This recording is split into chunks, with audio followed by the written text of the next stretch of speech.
Alright guys, so I'm in the reptile room filming this little intro right now, but I've been trying to film some videos. It'll be like new additions or Repticon pickups, but I don't feel like it's giving the reptile room, I don't feel like it's giving you enough insight as to what all is here, what all's in the bird room, what all's out. I just don't feel like it's doing it any justice for me to just say, here's what I got, because if I'm just doing separate videos, I just accumulated a large number of animals very quickly because I am going back into school.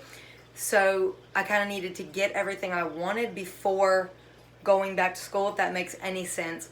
It's not a good idea. I wouldn't do it any other time. I felt like I really needed to this time.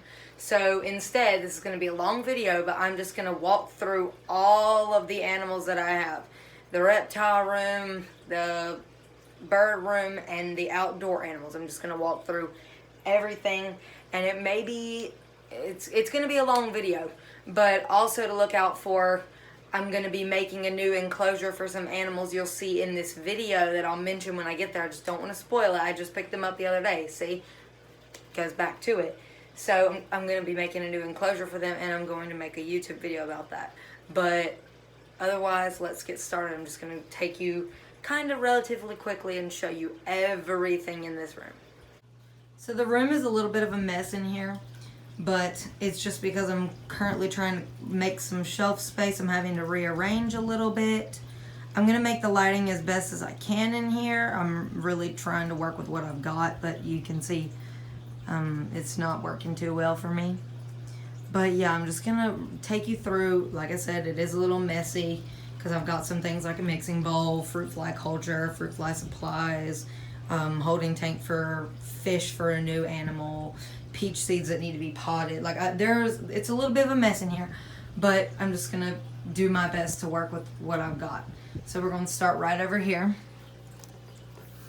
This is Waldo. He is a Jackson's chameleon. He's a male. You can tell that because he has the 3 horns. The females will not have those horns. And he is in shed, but chameleons shed in little flaky pieces over periods of time. So let me talk about his enclosure really quickly. His waterfall is off for the purpose of this video because it's very noisy. And he is in a 16 by 16 by 30 because, if you can't tell, he's pretty young. But here shortly, around Christmas time, he'll be getting a 2 by 2 by 4. Oh, what is happening? There we go. He'll be getting a 2 by 2 by 4. So that's going to go up way higher. Sorry if it's taking a second for everything to focus. But it'll go up way higher because this isn't even 3 foot tall. And it's just going to be really cool. I'm going to try to do some live plants. But I had some live plants in there, and it just didn't work out too well for me. Also, he does have a coil UVB right now. I'm really working on getting him a linear UVB, but he's perfectly fine for right now. I do take him outside, not too often, just because, chameleons stress really easy. But I do take him outside just because actual natural sunlight is way better for them than UVB is. And I just switched him back over to fake plants because I honestly like the look better and they weren't giving me any trouble. Then if we move over here, we've got the ball python, Ekans. I'm really sorry about this glare. I don't know exactly what's going on, why you can't see. I mean, the glass is pretty clear. So she's back there in this corner. Now she isn't a 30-gallon breeder. And I personally, I'm just going to say, I don't understand why people say that the minimum for a ball python is 40 gallons. Because they're not super big on climbing. So a 30-gallon is the same length, same width, just not the same height. It's a little shorter than a 40-gallon. So this has been working for her basically her whole life. But I've just got it decked out with lots of plants because with ball pythons, the big thing is making sure that they have tons and tons of hiding spots. And this is her warm hide. That's her cool hide. She's got a heat mat under there. Pretty big water bowl because she really does like to soak. But I mean, if I was going to say anything, I think that you should keep them in a 30-gallon just because it doesn't take up as much space and the snake will utilize this a lot more. Then if we move down here, I've got to discuss this guy's setup too. This is Gucci, the bearded dragon. I took him in as a rescue from somebody. Not a rescue. It was more like a rehome. He was in good care. See, that's one thing I need to be clear about. If I say rescue accidentally, it probably wasn't a neglect situation. Sometimes it accidentally slips out. He was from a rehome situation. Somebody was in an animal science class and decided they didn't want him anymore. And he likes to nosedive. So he's just got this little shelf that goes up to his basking platform, and it gets about 108 degrees in that hot spot. Very warm. That thermometer back there is kind of accurate, I guess. He just got his salad in there from today. Now these chains are for when I hook up his ramp so that he can come out and free range into the room. Now about his enclosure. He does have a coil UVB too. I'm trying to work out for the chameleon and him both to get linear UVB fixtures, but right now it's just not in the budget. I'm really trying my hardest, but he does go outside pretty often to get time to sunbathe and such. And he is in a 40 gallon. Now, I understand that the minimum nowadays people are saying is either like a 4x2x2 or a 75 gallon. And I'm not going to sit here and say that he is in a 40 gallon because he gets out of cage time, because that's just not how it works. You're basically, if you're going to use that as your excuse, you're basically depriving the animal of its needs just so that you can have an excuse to keep it in a smaller enclosure. The reason that he is in this is because Gucci is not a super active bearded dragon.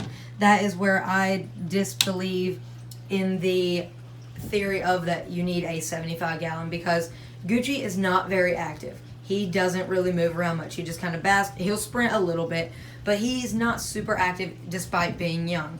So I don't find that to be a problem with him.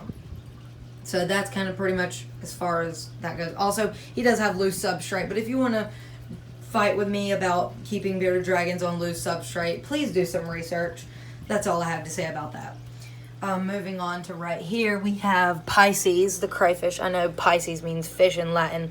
It's supposed to just be a little gimmick. But he's just in this tub with a nice filter and some stuff to do.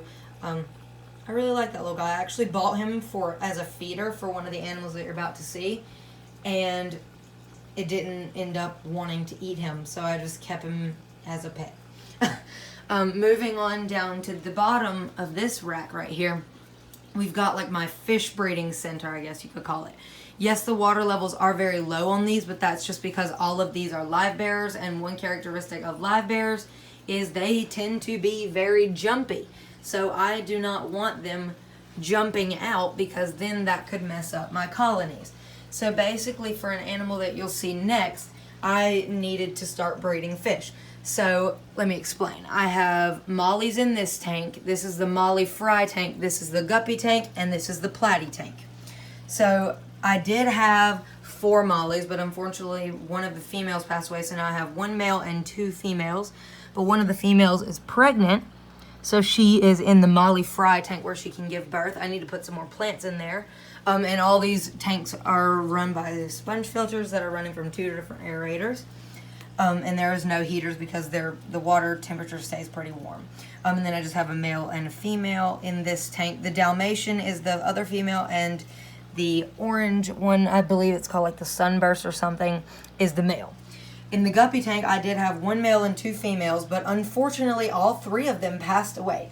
I have no idea. It could be that the tanks aren't properly cycled. I don't know, but long story short, I need to get more guppies. And then for this tank, this is the platy tank, I have 5. I had 6, but one of them also passed away. So I have had some deaths, but the platies are by far the hardiest out of all of them. And actually 3 out of the 4 female platies are pregnant right now, which is really cool. But all of the fish that died from these tanks did actually end up getting fed to the animal that they're meaning to feed, which is this guy right over here. This is Biloxi. Biloxi is a Nerodia cyclopeon, or the Mississippi green water snake. So they are piscivores, meaning that they strictly eat fish and crustaceans, but they will eat some amphibians, and some of them can actually be switched onto frozen, thawed, or even live rodents, which is pretty neat. He's just in this live planted naturalistic vivarium. I'm not going to say it's bioactive because there's no cleanup crew or anything, but it is naturalistic and live planted. I got a Syngonium, a Dracaena, and a Dieffenbachia.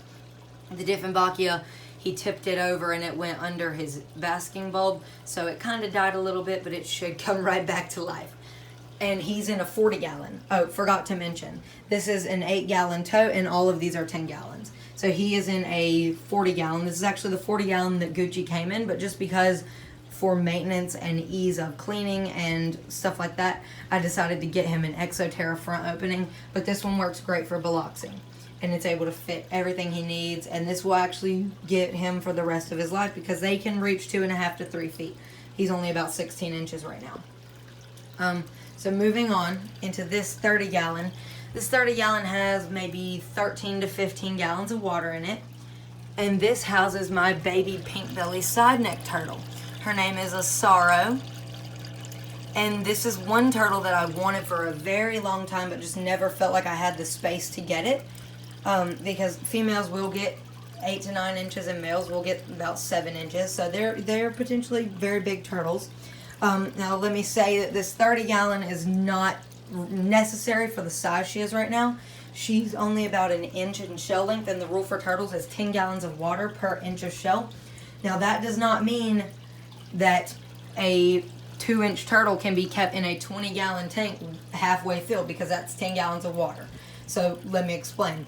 When she is 3 inches, she can technically still live in this tank as long as there is an above basking platform, like on top of the tank, and the whole tank is filled up with 30 gallons of water, if that makes any sense. And she just has 2 filters, lots of plants, and a heat bulb, and her UVB.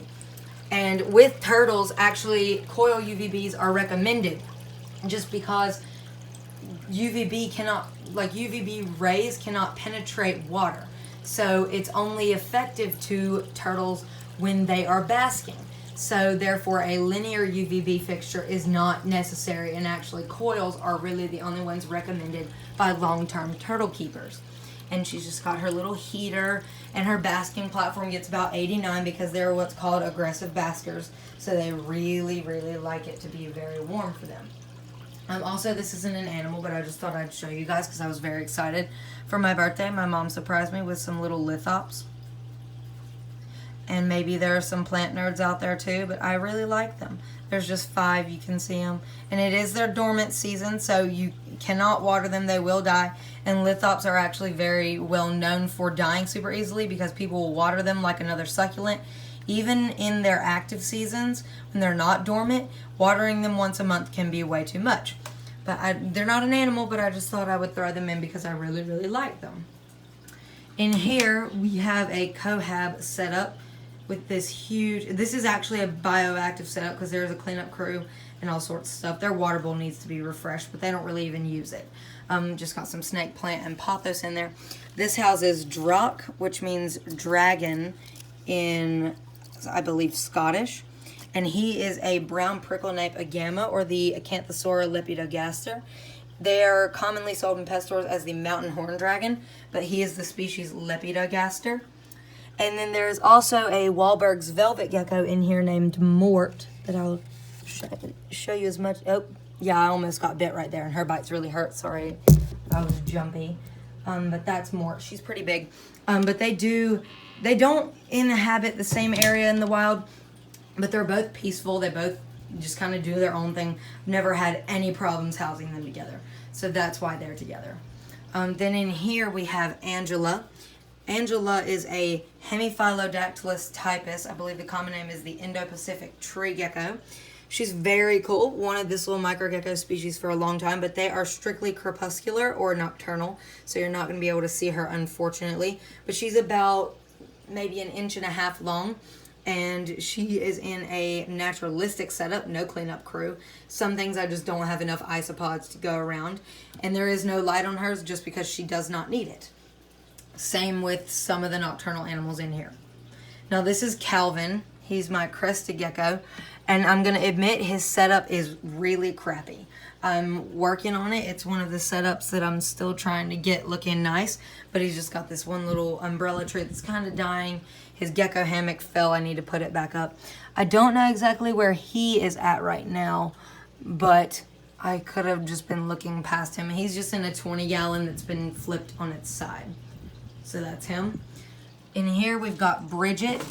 Bridget is a desert hairy scorpion. You can see some of her tunnels. She's got very deep substrate. She's living in a 10-gallon, no heat source because it stays very warm in this room. And that deli cup is just, I put her some rapashi meat pie and she actually ate it. So that was pretty cool. In here we have Stewie, and his cage is in need of a clean. As you can see, he's a messy eater. This is from breakfast this morning.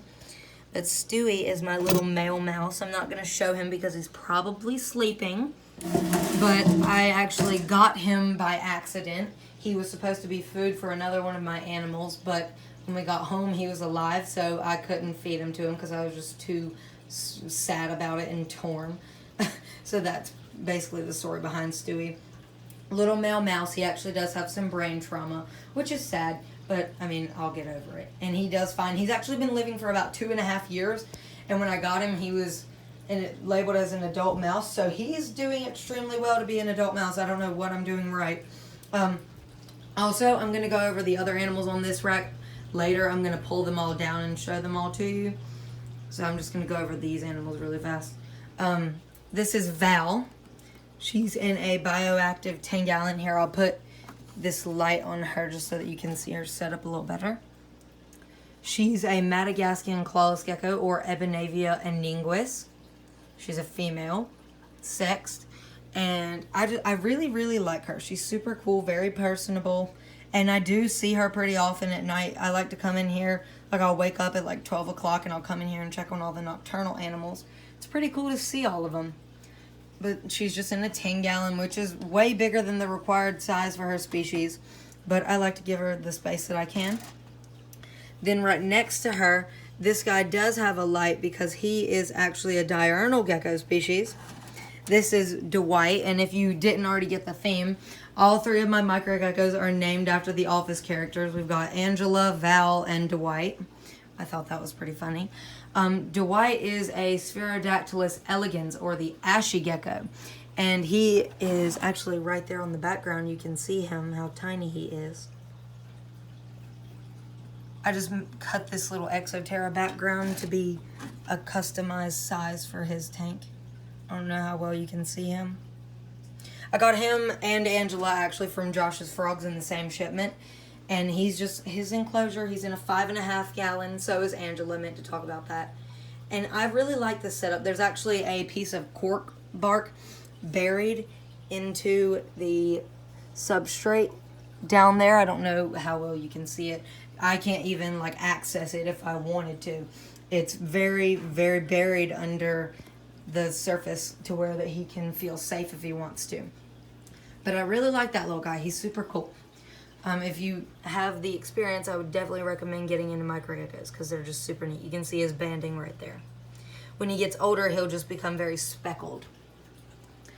Up here, I'm not going to show you these guys. Actually, I can show you a little bit. There is a few of the Uracantha calcarata, or the New Guinea giant spiny stick insect. I have 4 in there, and then in here I have 8 Lamponius guarini, or the Guadalupe stick insect. And actually one of these guys molted to final instar, so I'm actually going to show him to you. See that black one right there? You can see his spurs. He molted to final instar, which means he is, sorry about that, I'm having to close their setup, trying to run this in one clip. Which means he is now sexually mature and he can reproduce. I have 2 males and 2 females of that species, and not all of these are final instar yet, so I can't exactly tell. But these you can tell before final instar, just because the females will develop ovipositors, which is pretty neat. Then down here, this is kind of a long story. This is Jerome. He is my male rat, and he is alone, just because due to some complications, I'm not able to get him a friend per se, which I know is not good for rats' mental stimulation and mental stability, but it's just something that I have to do right now. I do plan on being able to get him one in the very near future, but if not, I will make the executive decision to rehome him to somebody that can give him other rats. But as you can see, I do take pride in his cage because I set it up nicely for him so that he has plenty to do. And this cage is actually suitable for 4 adult male rats. So even though it's not super big, rats don't need a whole lot of space. But it is perfectly fine for him. So really quick, I have some toads and stuff to go over, so I'm going to pull them down onto the floor and I'll show you guys all of them. There's actually 7 bugs up there too. So I actually decided, and I'm not going to like try to edit it out or anything, I just decided that I'm going to make a new clip and just say that I'm not going to pull all of these down just for this one little thing, because you probably already know what all these are, other than 2 of the insects. So in here we have one of my Anaxyrus americanus, the American toads. In here I have 2 babies. This is a juvenile. These are 2 babies. I had 3, but unfortunately one of them stopped eating about a week ago and passed away today. So it is unfortunate, but you know, you just have to deal with it. Up here I have my adult toad, Donovan. Oh, also that's Junior, and that's already embarked. Caleb is the one that passed away. And then down here in this 5.5 gallon, we have Bert and Ernie. It's kind of dark down here, but Bert and Ernie are in there. And then in here we have Slink, who is a marbled salamander. And then I have one smoky oak millipede up there.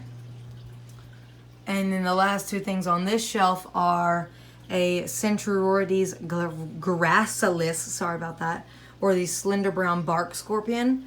And I actually have 6 ghost mantises.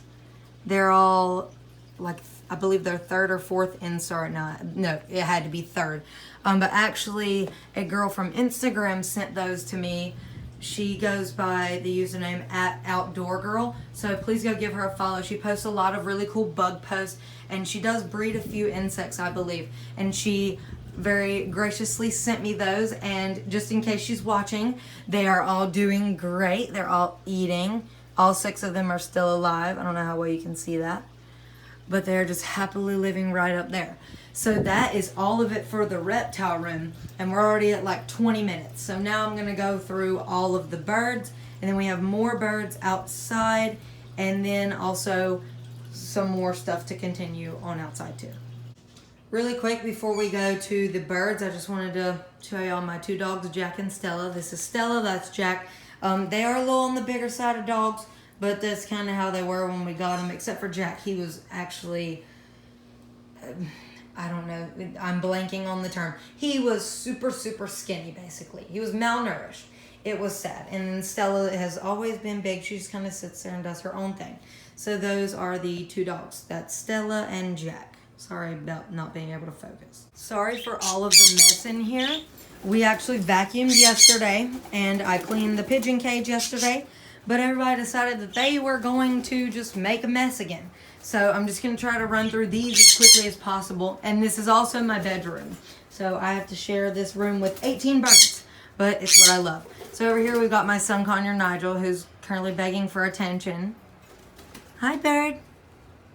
He is so sweet. He goes everywhere with me and does everything with me.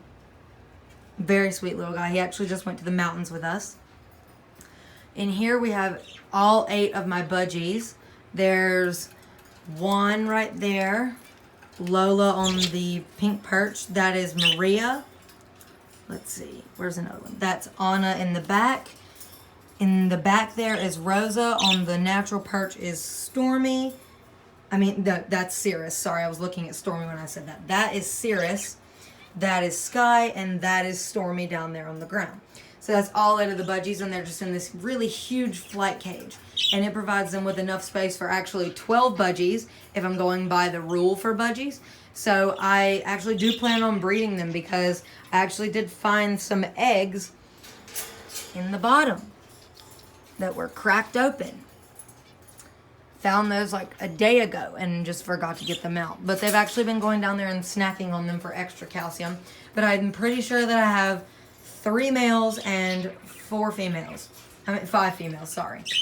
But some of them aren't mature yet. But actually Rosa is a male. One is a male and Sky is a male, and then all the 5 rest are supposedly females.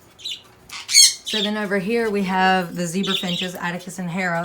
When my sugar glider sadly passed away, I upgraded them from their little cage to this huge flight cage because I do plan on breeding them again. Their last attempt didn't go so well. They actually abandoned the babies and some of the eggs didn't hatch. But I gave them another nest bowl over there, but now they're trying to build a nest in this one. So that was my big problem with the last time I was breeding them. They made a nest, laid eggs, had babies, and then tried to build a nest in their food bowl. So I'm going to work on that. It's a work in progress, but they're really enjoying this cage. It's really big for just the 2 of them. See, it still has Sabby's name tag on it. I don't have the heart to take her name tag off of it. I had her for 10 years. I got her before my Prairie Dog, and my Prairie Dog was my oldest animal now, currently. So she really meant a lot to me. So I don't have the heart to take her name off of it. Also, if you see these bowls with red liquid in it, that is their hibiscus tea for all the birds. Anyways, some of them are dirtier than others. And when we get to this cage, mind the mess. In here is a Kachi and a Shia.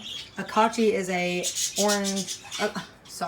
Kachi is a Java finch, and a Shia is an orange weaver finch. Sometimes I just get ahead of myself. They're just in this 30 by 18 by 18 flight cage, and it suits them perfectly well. But I actually do have plans to get these to their own really big aviary, just because they really enjoy flying, and I want to give them as much space as possible. So I've had that plan in the works for a while, but I'm getting there. Also, some of these bowls may be messy. It is bowl cleaning day, but I'm trying to get this video done before my parents get home so that I'll have time to edit and upload and all that kind of sort of stuff. So yeah, I'm getting to that right after this, I promise. And some bowls might be empty because some birds like to take baths in their bowls right after they're refilled. Nigel. Yeah, I hear you. Over here, mind the mess of their cage. We literally cleaned it 2 days ago, and it builds up very quickly just because these animals need solid flooring literally everywhere. They can't be standing on wire. These are my 2 diamond doves. That is Norman, the male, and then Marge, the female, is actually sitting on 2 little eggs. One was laid August 14th, which was a Wednesday, and the other one was laid August 15th, which was a Thursday. So I'm going to try to make a video about the progress of the babies. Hopefully they're going to make it, but I really love diamond doves. It's been a bird that I've wanted to breed for a long time now. So I'm excited to finally have some eggs from these 2, because I didn't even know if they were actually a pair. They are bonded, but I didn't know if it was a male-female pair. I did my best guessing, and it turns out I was correct. These pigeons, I'm going to have to redo their paper towels because whenever they fly, they go like that. But I actually just went and picked them up this past Thursday. No, it wasn't this Thursday. It was like last Tuesday, so about a week from today ago. This up here is Mochi, and then right there eating we have Castella, and then the one drinking water is Wagashi. They're all named after Japanese desserts, and they're in a dog crate right now, but they're only about 3 months old. They'll be turning 4 months here.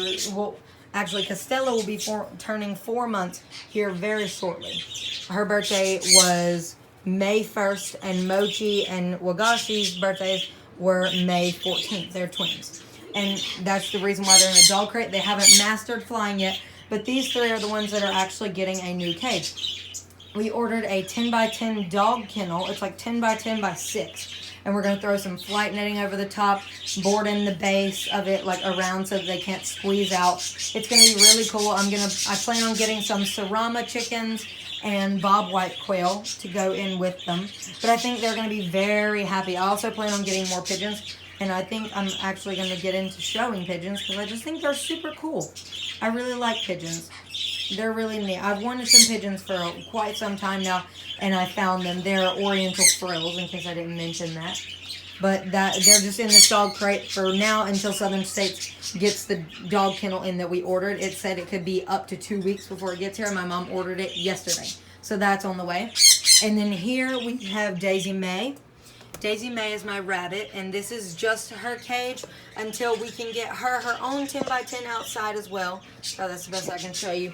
But she gets plenty of out of cage time. Trust me, I'm not about keeping rabbits in these tiny little cages. She just has a snack of kiwi, and actually she likes to put all of her toys in her food bowl after eating because she thinks that she's cleaning up after herself.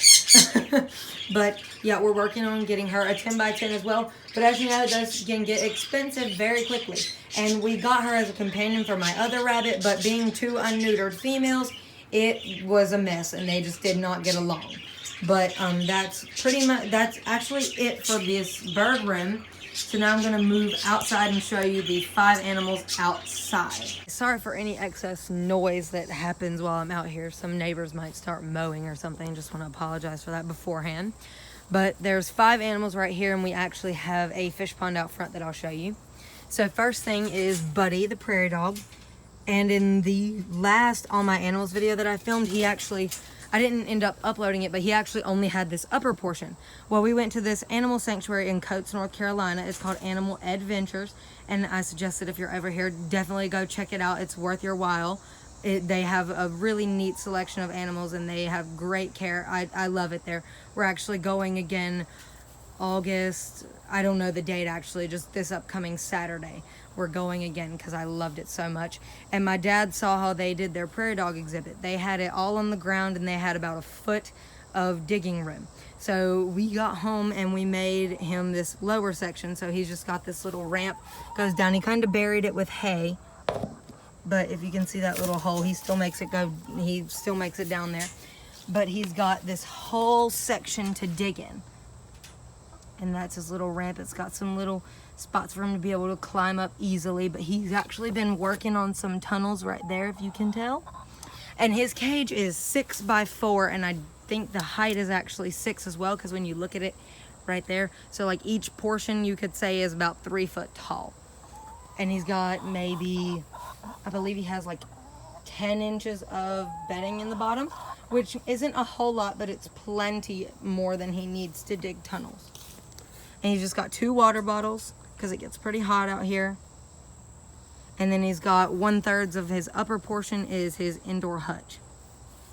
And this is my oldest pet that I have right now. He will be turning 10 next May of 2020. And he's a Mexican blacktail prairie dog, Buddy. He's so sweet. I love this thing so much. And that's his little enclosure. This was actually built for my rabbit. That's why it was just the upper portion. If we were going to build it for the prairie dog in the first place, we would have definitely added the second part on immediately. But it was for my rabbit before she got this. But yeah, that was Thumper's enclosure, and then she moved into this. So we figured we're gonna move Buddy out there, and then 1 to 2 years later, we added that. So then this is Thumper's enclosure, and it was just Thumper's enclosure until we decided to get more chickens. It started off as a 10 by 10, then it went to a 20 by 10, and now it's a 30 by 10. You see the chickens are getting excited because they see me coming. And you may actually not be able to see the rabbit herself because she has a tunnel system built under that I'll show you. But before I go in there, I am just gonna say it used to be connected to this, but we had to disconnect it from this just because of an issue with a neighbor. But now we just have this as a separate part, and we're actually thinking about putting Daisy, the indoor rabbit, into this section. So in here are the chickens, and like I said, it's a 30 by 10 by 6, so the chickens can't scale this fence. And we have Francine, who's a buff Orpington, Edith, who is a Delaware, and Miss Edna, who is an Easter egger. Edna is very scared of me. I don't know exactly why, but she's really frightened of me. But Francine and Edith are pretty good. I'm definitely getting better with them. We just got some logs and a stone scattered throughout here. There are some flies on the food bowl because I need to dump out the leftover food from the chickens and Thumper. They just have this little shelter that kind of hangs down low so that they can get shaded, and it's a nice cool spot for their water. I had to move it to there so that it only gets sun for about 1 to 2 hours a day so that it stays nice and cool for them. And, oh, there she goes. And then over here, they were just molting, so mind that. We've got their coop, and I'll show you the inside of that in just a second. And you can see tunnels right there. Those are Thumper's tunnels. She's right under there. I don't know. There she is. There's Thumper. She is a Rex rabbit. Oh, and I don't know if I mentioned it, but Daisy May inside is a lion head lop mix.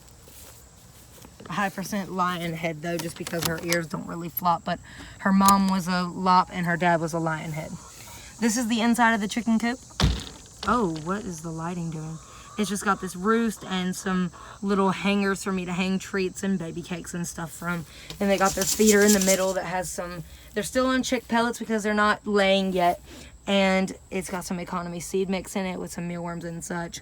And we actually built this out of an airplane. It was like, my dad has a friend that works on airplanes, and he had this big crate from a part, so we just cut the lid off and then slanted it, like we cut it off at an angle, put shingles on it, and then we made 4 of these little vent things on each side, so you can see they go around each side. And then we made a door on the front, put a roof in it, and made this door on the side. And this is what the back of the coop looks like. Now that bowl is just kind of there. It's a food bowl, but I haven't used it in a while. That's why it's so messy, and it's just kind of collected rainfall. That's not a water bowl, I promise. So yeah, I've got to come in here and kind of rake some of these feathers out because it's building up. That's another one of Thumper's entry holes. So now I'm going to show you the fish pond. We're going to go to the front. Alright, so I'm not going to show you too much of the fish pond because I'm not super proud of it, but let me explain why it looks pretty nasty and you can't see many of the fish, and why the front of it looks like this. So we went on a vacation to Beach Mountain not too long ago for like 4 days. So I wasn't here to do my daily scrubs of the pond, and it just got really bad. Well, as you know, the U.S. has been in this really bad heat wave for quite some time now, and we just haven't had too much rain. So if I was to do a full scrub of the pond, we don't have enough well water to fill it back up. So it's not like bad for the fish to have it like this. It's just not enjoyable for us really. So it's pretty much just a personal preference thing. And then as far as the plants out front go, I really need to clear some room in the reptile room to bring them in, because where all of these plants are from, it's more humid than it is hot. So all of them are pretty much dying except for the snake plant and the rosemary. The elephant ear is doing pretty good though. But this is a 165 gallon pond. I also have some pickerel. It's like pickerel weed, pickerel rush, and it grows this like really pretty pink or purple flower. My water hyacinths are just dying, so I'm just letting the fish eat away at them. It's 165 gallon pond with a, I believe it's a 500 gallon per hour filter on it, which is really nice. Got a filter box, it's got pads and everything. It's really nice. But I do know what is in this pond. So we've got 5 common goldfish. You see the 2 up there, the white one, another white one, and then that little orange one right there. Then we also have a pearl scale right there, a black moor that I'm pointing to. There is our shad minnow that we got a long time ago. You can kind of see him. Then there's a calico fantail right there. And then somewhere in this pond is also an orange butterfly telescope and a silver oranda. We also have a little sun catfish and 2 plecos. So it's very heavily stocked, but it's not technically overstocked. So that's pretty much it for outside. Thank you guys so much for watching this video. Sorry it ended up being so long. I just have so much, and I know the one thing that I really don't like is a short reptile room, or like all my animal, like I don't like those to be short when people have lots of animals, because I feel like it's just like not doing their collection of justice, if that makes any sense. So it's like I wanted to give you guys a nice look at all of my animals in their enclosures while keeping it as short as I could. So I don't know how long this video is going to be, but if you stuck around, thank you so much. I really appreciate it. I'm just here to spread my knowledge and what I own with everybody on YouTube who follows me.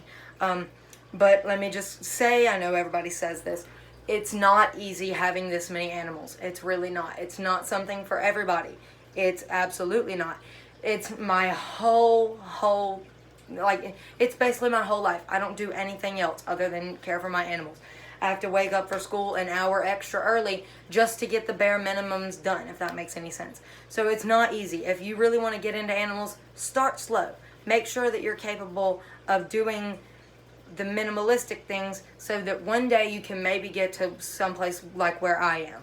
But just again, thank you guys so much for watching. If you want to, comment down below what your favorite animal that I have is or something. I don't know. I'm really happy that maybe somebody stuck around and watched this whole video. So thank you once again, and stay tuned for more videos on this channel.